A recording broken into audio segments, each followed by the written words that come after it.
We know this somebody also is not from, one of the Mumbai families, complete outsiders. So in that sense, what is common between the two of us is that we are the outsiders in this industry. I still feel like an outsider. I've made 5 films now, but somehow I still feel like I'm observing the whole sort of everything, all the proceedings from a distance. Do you also sometimes feel like that? No, all the time. All the time.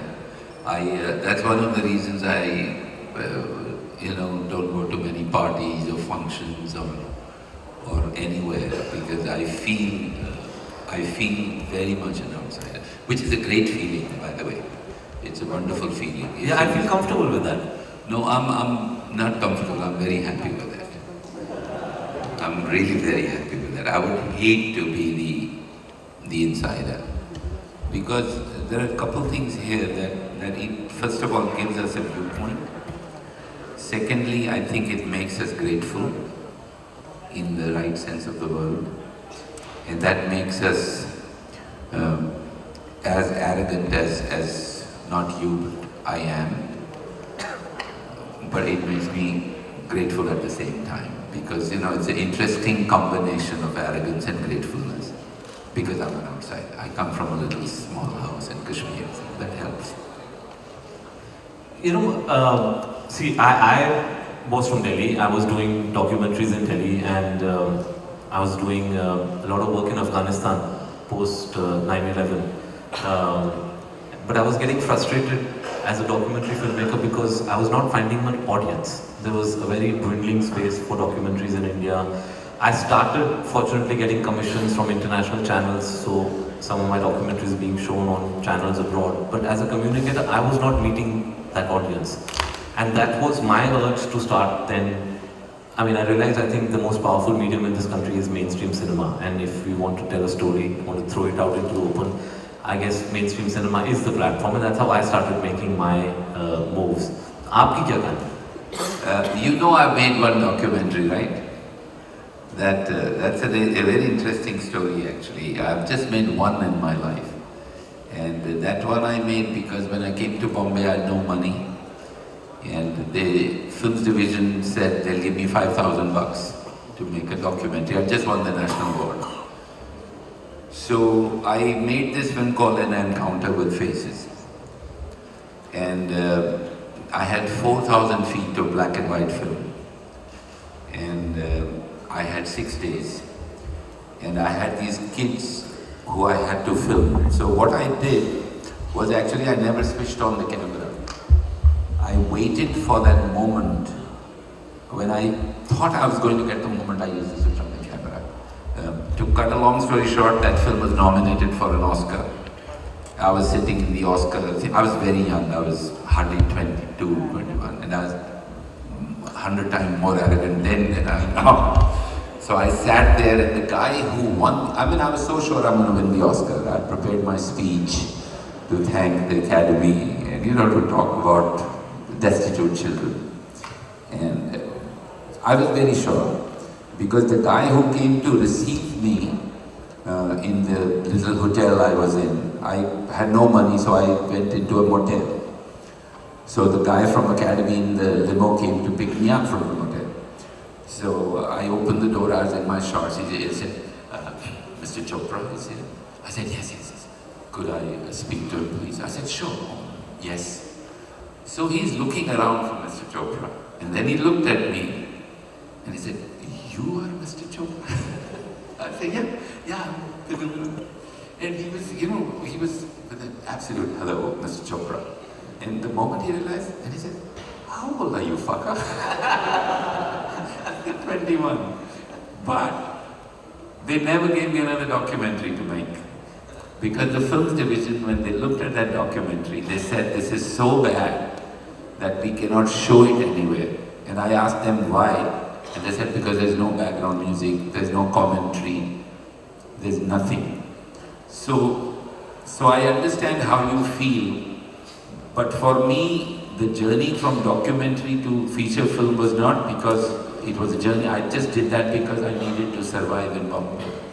But strangely, now I want to go back to documentaries. I want to do some documentary. For me, it was while I was doing, especially some of my documentaries in Afghanistan, I started realizing that, and when I decided that I want to move towards the large screen, there were things happening with me and my friend Rajan Kapoor, who's sitting here. The two of us making these documentaries in Afghanistan, and I said, you know what's happening with us behind the screen, behind the camera, is an interesting story, and we started putting that down. And actually, Kabul Express, in that sense, is a little autobiographical story. We still haven't figured out whether I'm John or he's John. But basically, what John and Arshad were doing was roughly what Rajan and I were doing. So I penned this down because I thought will be, in a certain sense, the easiest script for me to write. And try and push it. Of course, Kabul Express today would be described as a multiplex film, but in those days there were no multiplexes. And I came with that script to Bombay. It was quite a journey trying to just meet people. I remember, and FICCI frames is very important in that journey, because I think I came for 2 FICCI frames with my script in my bag. कि कोई विदु को चोपड़ा मिल जाए या कोई मिल जाए उनको दे दो. It's not easy. It is not easy. Access, I don't know whether it's become easier since, but I was a complete outsider, and to meet people was quite a difficult journey. The only remote connection I had with Bollywood was my wife, Minnie Mathur, had joined MTV. She was an MTV VJ. So obviously there was a bit of an overlap between MTV and Bollywood in terms of interviews. So we started getting numbers, would cold call people. Would get to meet a lot of people. सब मुझे लेकिन ये कहते थे किसी को मत बताना तुम documentary filmmaker हो. The D word was a bad word. The moment you tell them you're a documentary filmmaker, वो सोचेगा यार ये बहुत पकाएगा, इसकी कहानी नहीं सुननी है हमें. And that's how the whole process went, and I got a lot of gyan in that process. I remember meeting, I won't take names, but there's this newly formed, newly incorporated company who in the past had sort of backed slightly different cinema. So I went to them and I said that, I have a story, can I narrate a story to you? And the gentleman said that, first tell me, what's your proposal? So I didn't know what that meant. So I said, sir, my proposal is that I propose to make a film. So he said, नहीं यार तुम समझे नहीं, मतलब तुम्हारा budget क्या है, what is your recovery plan from the 14 distribution territories, what is all the kind of things that a documentary filmmaker from Delhi would not have the faintest idea about. I'm sitting there thinking that ये सब मुझे करना है, what is this guy going to be doing? Then I said, sir, I have a story, I can narrate it to you. So he said, and I'm not exaggerating, this is no exaggeration, he said that, Monday to Friday we hear proposals, Saturday is the day for stories. So you come on Saturday. So I said, sir, मैं Saturday आ जाता हूँ. I went back on Saturday. And he heard the story. He seemed to like the story. And he said, there are 2 kinds of films. I said, क्या है sir? He said, there is a film called a pre-Friday film and a post-Friday film. So pre-Friday films are films that are sold on the table before the release, and they recover the money that has been spent on the film. And then, what happens to the box office is, not a make or break situation for us. And then there's a post-Friday film where you've released the film and the film has to generate its own momentum and get word of mouth and then makes money through that. So your film is actually a post-Friday film. So I said, sir, let's make a post-Friday film. He said, no, but our company charter is only to make pre-Friday films. So then I said, how do I make my film, pre-Friday? Then I was given the name of a couple of actors, that get these actors, call them actors, क्या उनके चौकीदार से बात भी नहीं हुई मेरी. So that is the way it sort of happened to me. And then of course, the one studio that I did not approach, and because everybody conventional wisdom said that Yash Studios does not make this kind of cinema, I did not go to. And out of the blue, I get a call from somebody who says that Aditya Chopra wants to meet you. And I thought this is a joke because, firstly at that time, as everybody says, we didn't even know whether Aditya Chopra exists. It's a mythical character created by Mr. Yash Chopra. But I got this call and I thought, because Mini was in MTV and there was this show called MTV Bakra that was very popular that our friend Procha used to do. I thought this is a Bakra. All of them knew my struggle at that point in time. And so I said, yeah, sure, and I know, I'm the king of England. But then slowly I realized this is a genuine call and this seems to be from Yash Raj Films. So So they gave me the time and the date, and I went, and still, you know, in some way thinking that as I'm entering the gates of Yashraj, Brocha will jump out to the camera at the gate, but there was no Brocha. The gate opened, I went in, and, you know, went into the room and met the mythical character called Aditya Chopra, and that's how the film began. So in a nutshell, that is the way it happened for you, my first film. Yeah, no, but in our time it was very different. We had a thing called NFDC, that time it was called FFC, the Film Finance Corporation of India. So most of us, when we came out of the Film Institute, wrote scripts, and they had a script committee that approved those scripts. So my first film, Sazai Maut, we wrote the script, and the script got approved, and they gave us 3 lakhs to make that film. My first film is made in 3 lakhs. My second film, Khamosh, is made in 8 lakhs. My third film, which you would have seen, that most people would have seen, is Parinda, was made in 12 lakhs. Yes, 12 lakhs. 12 lakhs is the loan that NFDC gave me at that time. And the first fight I had on the set was with Nana Patekar, who left my set because I told him he wanted water. I said, "Tu ghar se nahi laya?" कहता नहीं, मैंने कहा घर से लेके आ. And he left my set. I had no idea. My then wife Renu Saluja saw him leaving. She followed him and उसको मना के लेके आई. And by the time my shot was ready, he was there. I said, "Okay, Nana, this is." So I didn't even know he had gone and come back. But that is how we made our films. If you see a film called Khamosh, which I think you should see, it's a very nice film. There's a scene, उसमें चिता का scene है. चिता के scene के लिए हमने 2 कुल्हाड़ियाँ भाड़े पे ली थी 2 घंटे के लिए. पेड़ काटा, उसका चिता का लकड़ी बनाया, वो लगा के वो शॉट लिया. There is a photo somewhere of me cutting the tree. And that film you said was 8 lakhs. But that was shot in Kashmir. In 8 lakhs. How that was done in 8 lakhs? Now you know Kashmir, right? There's a gentleman called Narinder Singh who owned Pahalgam Hotel. So I had no script. So I went to his hotel, I liked the hotel. I said, "Will you let me shoot here?" He says, "कहानी की है." मैं क्या तुसी permission दो तो मैं कहानी लिख देना. उसने परमिशन दी. मैंने 1 हफ्ते में कहानी लिख दी. उसके बोले उधर ही रह गए. फिर उसको सुनाई मैंने स्लीप वॉकिंग सीक्वेंस. क्यों? मैंने कहा बड़े अच्छे थे कॉरिडोर बनाए, मैं sleep walking.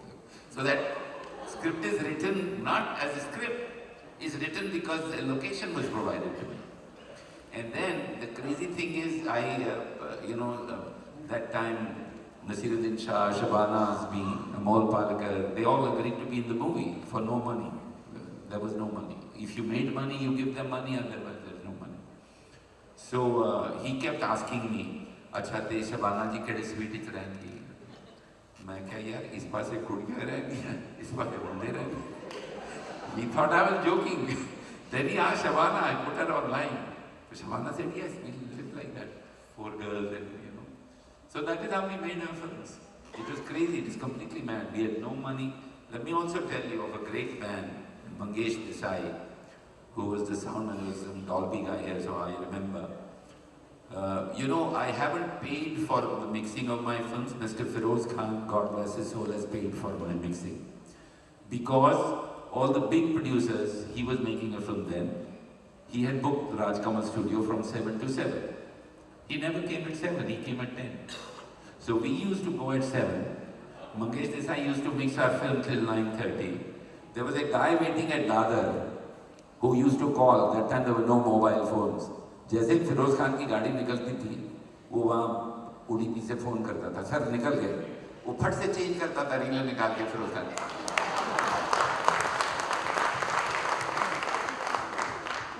So you had this mythical guy, I had no mythical guy, we had nobody. There was no other way. Khamosh, when it was made, and this is a story that you should know, for 2 years, everybody saw that film, including Yash Chopra, who sent me flowers. He never bought my film. Nobody bought it. Yash, this is something, why do I help? How did Raju Irani come into my life? I don't want to be a producer. I'm not a producer. I hate producing films. Why did I do it? Because when I made Khamosh, Kabir, I had 8 lakh ka loan.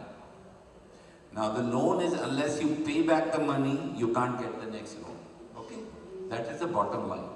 You have to pay that. means घर बेचो. अच्छा हमारा घर भी नहीं था, हम तो पीजी में रहते थे, कुछ भी नहीं था, तो 8 लाख रुपए लग गए. यश जौहर एक उस वक्त बहुत बड़े डिस्ट्रीब्यूटर थे, Gulshan Rai. Have you heard his name? His son Rajiv Rai made films. One day we got flowers at home, and it said from Gulshan Rai and Rajiv Rai. Great film, Khamosh. So we went, Ram kharidi, apni life ban gayi. Renu was my wife then, threw a party. सब ये जितने अपने art film maker type Kundan Jha ये सब दारू वारू P रहे हैं, पिक्चर बिक गई, गुलशन राय ने खरीदी. अब साला फोन ही नहीं आ रहा. अब हम लोग 2 ही लोग थे पीजी में, बाथरूम नहीं जाते, एक बैठा है कि अभी फोन आ जाए यार. 3 दिन तक फोन नहीं आया. फिर परेशान होकर मैंने फोन किया, अपॉइंटमेंट सीख किया, बुलाया गया हमको. हम गए, नाज बिल्डिंग में उनका ऑफिस था. नहीं नाज में नहीं है, वो इंतार ले, Bombay centre of film. So I go there, बुलाया अंदर. Big office, big table, I can never forget. He was a bald man. So I sat and he was sitting, हाँ जी बोलो. मैं कहा सर तुसी फूल भेजे. आप सोच रहे मैं फूल भेजे. मैं कहता मैं खामोश पिक्चर राइटर प्रोड्यूसर डायरेक्टर खामोश. हाँ फूल भेजे. हाँ थोड़ी चंगी पिक्चर है. मैं यार फूल मैं नहीं भेजे. He picked up the phone और अजीब और तुझे कि विनोद चोपड़ा को फूल भेजे. हाँ जी भेजे. ओ जी राजीव ने भेजे फूल कौन. अब मैं सोच रहा हूँ कि खरीदेगा कि नहीं खरीदेगा. तो वो राजीव का कमरा था, उठा मैं, क्या राजीव राय. Very nice man, he spoke with an American accent, praised the film. And me and Renu were there, so I said, yeah, you'll release it? कहता no, that my father does. So I said, you love this movie, you sent me flowers, but you will not release it. And you're the biggest distributor. He said, no, that my father does. Then I did something that I was well known for. I used terrible Kashmiri language and Punjabi kalis, and my wife had to carry me out. I just lost it completely. It was crazy, but I just couldn't believe this. And then I did something that was totally mad. I took that film to various cinemas. Regal Cinema was owned by a guy called Manik Sidhwa. He was a Parsi. He loved the film. You know who released Khamosh? I. Myself. I had nothing.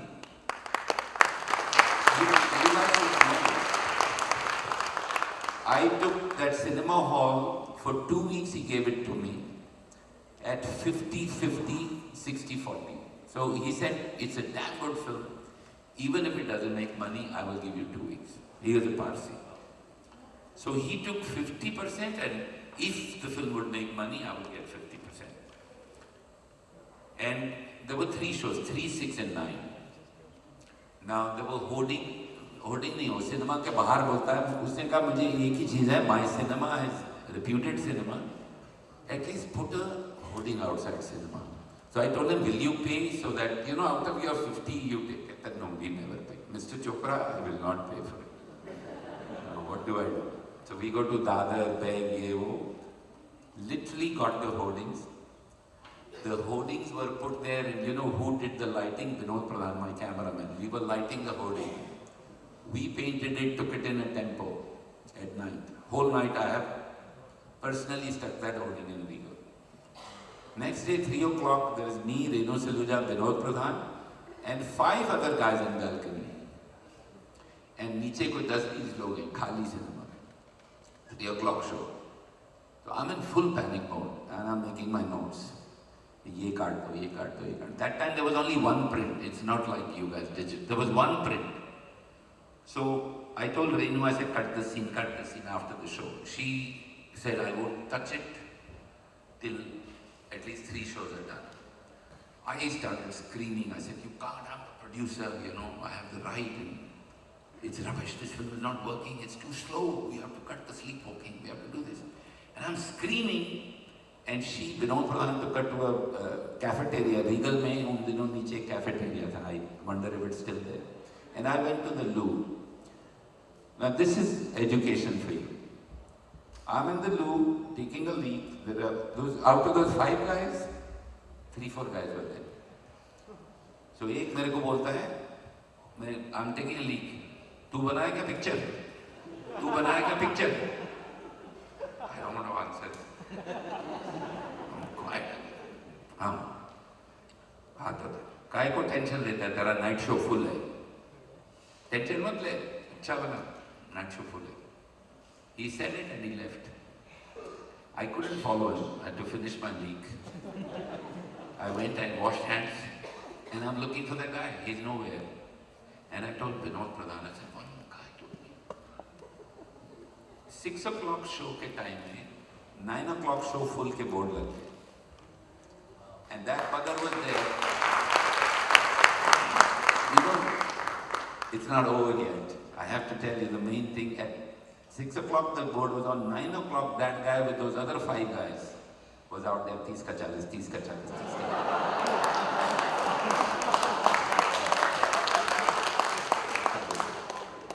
So he bought the whole show. And the film ran there instead of 2 weeks for 6 weeks, courtesy Manik Sidpa. And while the film was running, I was selling Delhi, UP, CPCI, Punjab. So I come from a school where we state everything. Everything. Just to make something you believe in.